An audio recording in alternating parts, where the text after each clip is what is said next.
Presiden Joko Widodo pada 10 Maret 2015 di titik 0 Sabang melepas ekspedisi kapsul waktu 2085.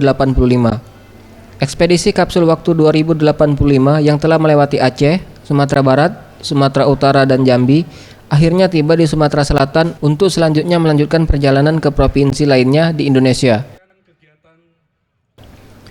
Ekspedisi ini bertujuan menjaring mimpi-mimpi dan harapan rakyat Indonesia, dan mimpi-mimpi akan dibuka 70 tahun mendatang pada perayaan Hari Kemerdekaan 17 Agustus tahun 2085. Hal ini disampaikan Dirjen Pemasaran Kementerian Pariwisata Esti Reko Astuti.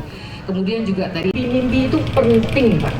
Penting karena mimpi itu bagi pemimpin yang ingin sebagai pemimpin yang besar, kalau kita ingin menjadi pemimpin yang besar, kita harus punya mimpi. Tetapi mimpi-mimpi itu harus bisa diwujudkan. Nah, mungkin ini kaitannya dengan kapsul waktu yang mencoba menjadi mimpi-mimpi. Ia menambahkan, setiap ekspedisi ini hadir di suatu daerah, maka tim ekspedisi selalu disambut meriah, seperti di Sumatera Selatan dengan karnaval. Richard Sugiarto, Sriwijaya TV.